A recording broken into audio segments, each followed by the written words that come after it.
तो बहुत ही महत्वपूर्ण है।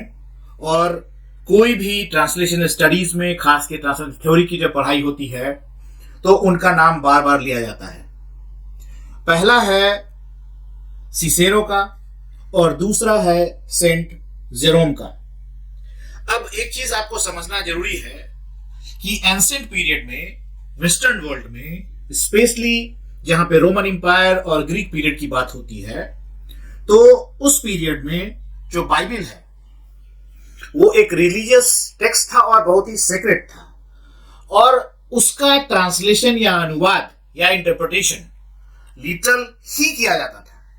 अगर कोई सेंस टू सेंस करने की कोशिश करता था तो ऐसा माना जाता था जैसे कि उसने कोई बड़ा अपराध कर दिया हो, और इसके लिए बहुत ही बुरी तरीके से सजा दी जाती थी लोगों को। कभी कभी मौत की सजा दी जाती थी, या कभी सड़क पे कोड़े मार के उसको नेस्ता नाबूद कर दिया जाता था, या उसे देश निकाला दे दिया जाता था। तो इस तरह की प्रताड़नाएं दी जाती थी उस पीरियड में, जब कोई अनुवाद करने की कोशिश करता था अपने मन से, या अपना दिमाग लगा के, या सेंस टू सेंस लगा के। इसीलिए वर्ड टू वर्ड ट्रांसलेशन उस पीरियड में बहुत ही इंपॉर्टेंट था। अब वर्ड टू वर्ड ट्रांसलेशन होने के कारण क्या हुआ कि जब लोगों ने, कुछ लोग जब वो स्कॉलर बने, जब मल्टीपल लैंग्वेज सीखना शुरू किया उन्होंने, तब उन्हें कुछ कुछ डिस्क्रिपेंसीज नजर आनी शुरू हुई। लेकिन उनको कैसे अब सुधारा जाए, तो अब कोई रिस्क नहीं लेना चाहता था ऐसे पीरियड में। तो उस समय में जो सबसे पहला जो इंडिविजुअल, जो कि एक तरह से समझिए विजिबल है हिस्टोरिकल स्क्रिप्चर में, वो है सिसेरो का नाम आता है सबसे पहले। और सिसेरो का जो पीरियड है वो 106 से बीसी से लेके 46 बीसी का माना जाता है। सिसेरो अपने आप में एक बहुत बड़े ओरेटर थे, स्कॉलर थे, लॉयर थे उस पीरियड के। और इन्होंने जब रोमन पीरियड, जब रोमन एम्पायर क्राइसिस पीरियड से गुजर रहा था, तब रोमन एम्पायर के एस्टेब्लिशमेंट में इनका एक बहुत ही बड़ा एक योगदान माना जाता है। तो सिसेरो ने अपने किताब में जो ओरेटर है वो, और ओरेटरी पे उन्होंने किताब लिखी, जिसका हिंदी ट्रांसलेशन या इंग्लिश ट्रांसलेशन मैं बोलूंगा, जिसको हम बोलते हैं बेस्ट काइंड ऑफ स्पीकर। सबसे उम्दा किस्म के बोलने वाले लोगों की जो प्रक्रिया होती है या उसके कैरेक्टरिस्टिक्स होते हैं, वो कैसे एक अच्छे ओरेटर बनते हैं, उसके बारे में इन्होंने चर्चा की है।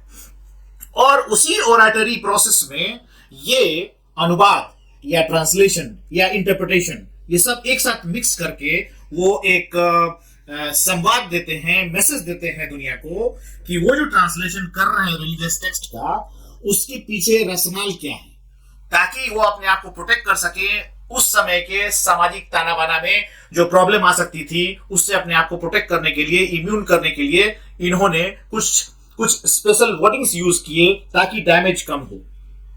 अब उन्होंने जो सबसे पहला जो स्टेटमेंट जो अपने उस किताब में दिया वो ये था, and I did not translate as an interpreter but as an orator, because मैं एक बोलने वाला हूं, स्कॉलर हूं, तो मैं बोलता हूं, keeping the same ideas in the forms, or as one might say, the figures of thought, but in a language which conforms to our uses, and in doing so, I did not hold it necessary to render word to word, but I expressed the general style and force of the language.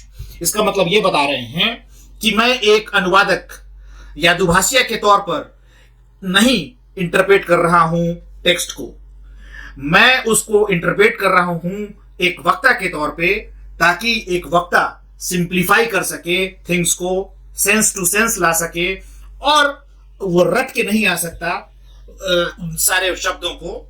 तो उस process में जो problems आ रही हैं उसको adopt करते हुए, अपने आप को मैं कन्विंस करते हुए कि मैं कुछ गलत नहीं बोलूंगा, सेंस अपने दिमाग में लाता हूं, उसको प्रोसेस करता हूं, एंड उसके बाद अपने एक्सप्रेशन में, ओरेटरी में, स्पीच में, वक्तव्य में उन बातों को रखता हूं। और ऐसी स्थिति में मैं वर्ड टू वर्ड ट्रांसलेशन नहीं करता, मैं सेंस टू सेंस लाने की कोशिश करता हूं। और यही उनका स्टाइल था जो बाद में सेंट जेरोम ने जस्टिफाई किया अपनी किताबों में, अपने वक्तव्य में, अपने स्कॉलरली राइटिंग्स में, और इस तरीके से जो वर्ड टू वर्ड का जो प्रॉब्लम था वो धीरे धीरे खत्म हुआ। ये धीरे धीरे खत्म होने का क्रम बहुत छोटे समय में नहीं खत्म हुआ, इसको 400 साल लगे। जब फिर से दोबारा कोई एक इंपॉर्टेंट स्कॉलर तैयार हुआ और उसका नाम है सेंट जेरोम। सेंट जेरोम का पीरियड जो है उसको हम डिस्क्राइब करते हैं 347 एडी से लेके 420 एडी तक।